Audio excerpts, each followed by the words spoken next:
받더라. 아멘. 우리가 오늘 읽어야 할 내비게이션 말씀은 히스기야 왕에 대한 이야기입니다.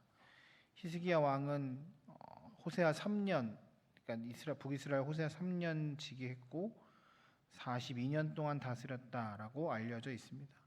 그 시기는 이스라엘 사람들에게 있어서는 그 북이스라엘과 남유다 전체 이스라엘에게 있어서는 굉장히 어려운 시기였습니다. 왜냐하면 성경에 나와 있는 아수르라고 하는 아시리아라고 하는 대제국이 굉장히 팽창할 때였고, 심지어 히스기야가 있을 시절 자기의 동료인 그 북이스라엘은 멸망하는 일들이 있었습니다.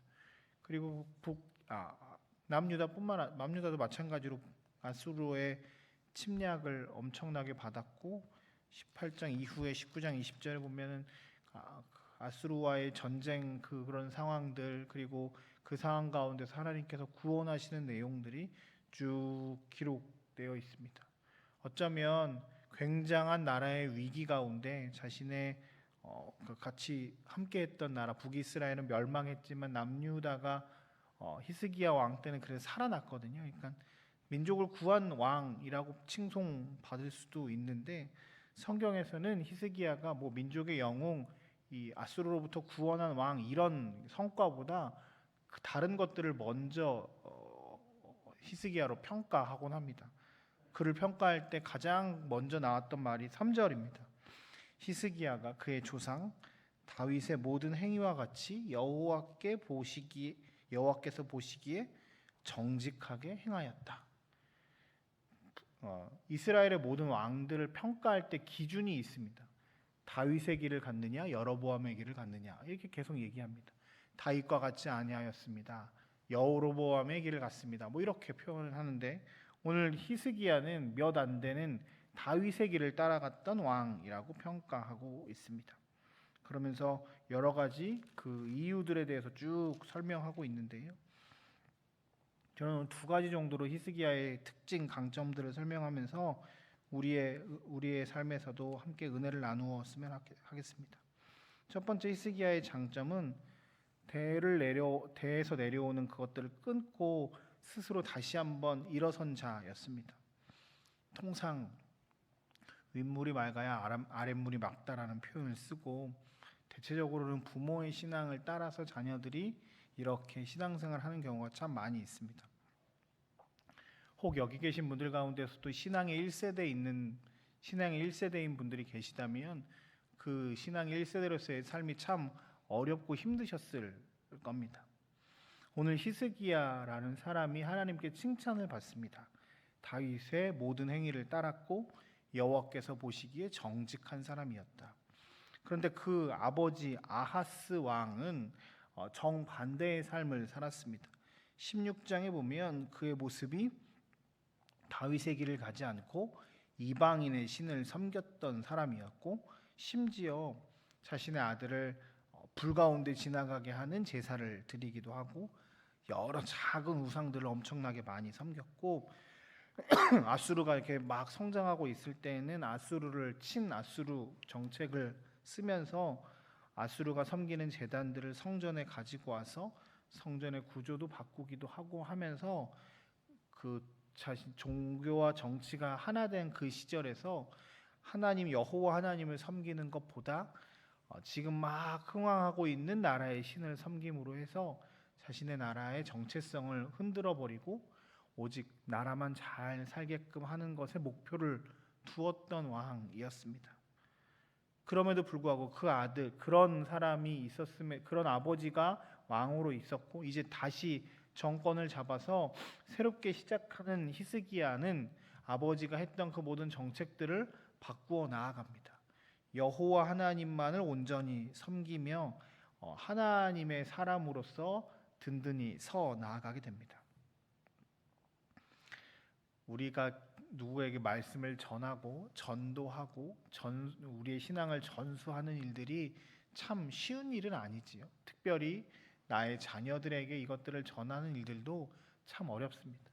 내 수중에 있을 때는 뭐 이렇게 조금 뭘 좀 할 수 있지만, 조금 머리가 커서 부모의 곁을 떠난 자녀들에게 말씀을 전하고 말씀대로 살라고 이야기하는 것이 참 어려운 것 우리가 너무 잘 알고 있습니다. 특별히 신앙의 여기 1세대 분들이 계시다면 그 혼자서 하나님의 뜻을 따라서 온전하게 서는 것들이 참 어렵다는 걸 여러분들도 많이 느끼셨을 겁니다. 아마 히스기야는 더 그랬을 겁니다. 이 사람은 그냥 자신의 신앙 하나를 지키는 것으로 끝나는 것이 아니라 나라의 정책을 바꾸고 다른 신들을 섬김으로 해서 이것들을 통해서 나라를 잘 다스리려고 했던 그 모든 정책들을 다 바꾸어서 하나하나 여호와 하나님을 섬기게끔 하려고 하는 그 모든 일들이 히스기야 때부터 시작되었기 때문입니다. 혹 여러분 삶에 어려움들이 있으시다면, 신앙을 전수해야 하는 어려움들이 있으시다면 오늘 히스기야와 같은 믿음과 용기가 여러분들에게 있기를 기도하고 축복합니다. 그리고 혹 1세대인 분들이 혹 계시다면 여러분들의 신앙이 굳건히 세워져서 여러분들을 통해서 우리 여러분들의 자녀들에게 그리고 대대손손에 히스기야와 같은 은혜가 여러분들의 가정 가운데 있기를 주의 이름으로 축복합니다. 두 번째, 오늘 말씀을 통해서 깨달을 수 있는 것은 히스기야는 진짜로 온전히 하나님만을 신앙했던 사람이었습니다. 4절에 보면 여러 산당들, 주상들을 깨트리고 아세라 목생들을 찍으며 심지어 모세가 만들었던 놋뱀, 우리 광야에서 놋뱀을 만들어서 뱀에 물렸던 것들이 다 이렇게 은혜로 치유되는 일들이 있었는데 그걸 계기로 해서 그 놋뱀을 계속 숭배하는 사람들까지 생겨났었거든요. 그것들도 정리하면서 우상을 정리하면서 여호와 하나님만을 계속 섬기게끔 했습니다. 그리고 뒤에 보면 계속 하나님과 연합하여 떠나지 않았고, 저 뒤에 보면 히스기야의 가장 큰 특징 가운데 하나가 유월절을 잘 정비해서 다시 유월절을 드리게끔 했던 것이었습니다. 유월절이 무엇이냐면 이스라엘의 정체성이거든요. 출애굽하는 과정 가운데 이 모든 것의 시작과 끝을 하나님께서 하셨습니다라고 고백하는 절기인데, 이 유월절 절기를 지킴으로 해서 우리 민족의 시작은, 우리나라의 시작은 하나님으로부터 시작했고 우리는 하나님 백성입니다라는 것들을 선포하는 이 시기였습니다. 그는 그저 나 혼자 신앙하는 것으로 끝나지 않았습니다.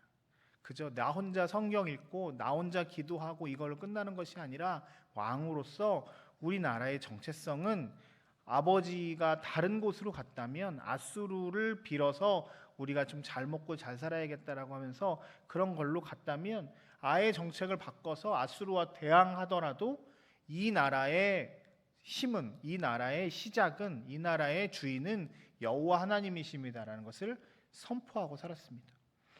정치적으로 봤을 땐 바보 같은 일일 수 있습니다. 아수르가 점점 커져가는 그 상황 가운데서 그 나라와 이렇게 잘 붙어 사는 것이 우리나라를 지키는 일이라고 생각합니다. 작은 나라가 큰 나라에 이렇게 복종하고 사는 것, 정치와 종교가 일치되는 그 상황 가운데서 그 신들을 불러다가 이렇게 같이 살아가는 것은 어쩌면 살아남을 방법이라고 생각할 수도 있습니다. 그런데 히스기야는 그의 길을 택하지 않았습니다. 우리가 반 아수르 정책을 세우면서라도 여호와 하나님이 우리의 삶의 주인이십니다. 이 민족의 주인이십니다라는 것을 선포하고 살았습니다. 그저 하나님만 믿었구나 이것으로 끝나는 것이 아니라 히스기야의 이 선택과 이 신앙은 목숨을 건, 나라의 운명을 좌우할 수도 있는 상황 가운데서도 이 일을 진행했던 사람이었습니다. 신하들의 반대가 없었겠습니까? 여러 많은 사람들의 걱정이 없었겠습니까? 그럼에도 불구하고 그는 여호와 하나님이 우리나라의 이 민족의 주인이십니다라고 고백하며 살았던 사람이었습니다. 그러기에 하나님께서 그를 칭찬하십니다. 5절입니다. 히스기야가 이스라엘의 하나님 여호와를 의지하였는데 전후에 여러 왕 중에 그러한 자가 없었다. 나라의 운명을 걸고 자신의 모든 것을 걸고 하나님만을 앙망하며 하나님을 선택했던 히스기야, 우리의 믿음의 조상이며 우리가 바라봐야 할 믿음의 선조입니다. 우리 가정이, 우리 삶이 여호와 하나님만을 의지하는 사람들이 되었으면 참 좋겠습니다. 세상 사람들이 보는 관점에서 타협하거나 하는 것이 아니라 여호와 하나님만을 온전히 의지하고 섬김으로 하나님 뜻대로 걸어가는 믿음의 사람들, 믿음의 가정들 되시길 주의 이름으로 축복합니다. 우리 함께 같이 잠깐 기도했으면 좋겠습니다.